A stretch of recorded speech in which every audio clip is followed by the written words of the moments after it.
This video was made possible by Dashlane. Protect your digital identity for free for a month by signing up at dashlane.com/HAI. The capital of the United States, a country in North America, has a basement. This basement is of course where the US government keeps the original Elon Musk, the chemtrail factory, and Kafifi, but what you might not know is that down here is something else. This. The United States Capitol subway system.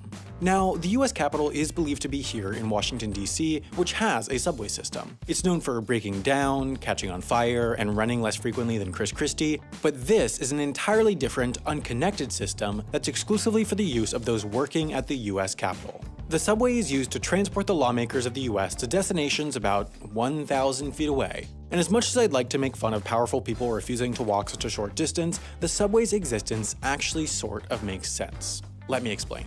The US Capitol is big, but not big enough. It was big enough when it opened in 1800 since there were 137 congresspeople and their staffs were themselves, but by 1900 when there were 447 congresspeople and they were starting to get staffs, the Capitol was getting too small. You see, why that is because more people take up more space.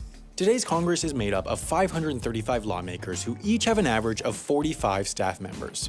Now, not every congressional staffer works in DC, many work back in the district that the congressperson represents, but still, with 535 lawmakers and dozens of staffers each, they just can't all fit in the US Capitol. It's 1.5 million square feet, which granted is large, but the nearby DC Convention Center, for example, is 60% larger, and the largest building in the world, the New Century Global Center in Chengdu, China, as a totally arbitrary comparison, has as much floor space as 13 US capitals.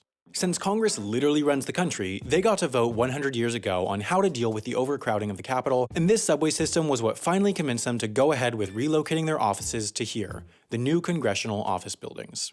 There's the Russell, Dirksen, and Hart Senate office buildings and the Cannon, Longworth, and Rayburn House office buildings, and most of them are connected to the Capitol by this aforementioned subway. Part of why this exists is because members of Congress are actually under no obligation to show up to votes. They could hypothetically get elected, do nothing, and still earn the $174,000 yearly salary. Of course, this wouldn't do wonders for their re-election chances, but they still could do it. In summary, there are more rules to being the guy who runs the soft serve machine at McDonald's than being the guy who runs the war machine of the United States, and coincidentally, both of these are almost always dysfunctional.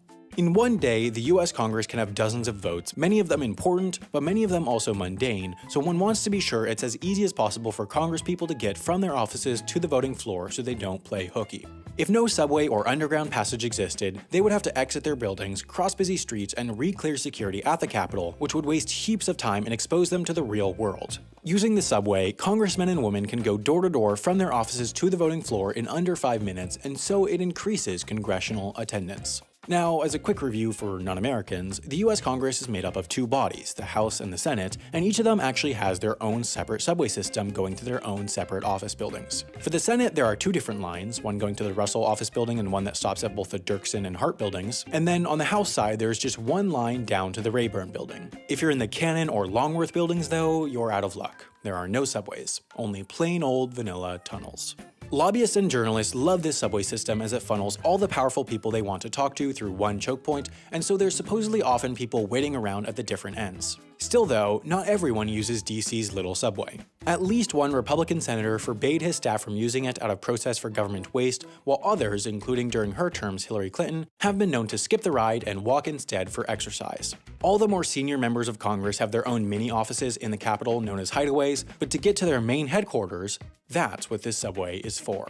So let's say you're a US politician and you have your own email account. You're not supposed to, but you do, and you want to make sure it's not hacked by, say, Russians. The best way for you to do that would probably be to use Dashlane, because Dashlane is no longer just the password manager it once was. It's now a holistic online identity protection platform. It monitors the dark web to see if your email or passwords are up for sale. It gives you alerts if any of the websites you use have had security breaches. It even has a built-in VPN that makes browsing on unsafe public Wi-Fi safe. They have too many amazing new features to talk about here, so just be sure to try them all out for free for 30 days at dashlane.com/HAI. Then, once you're ready to upgrade to premium, use the coupon code halfasinteresting to get 10% off.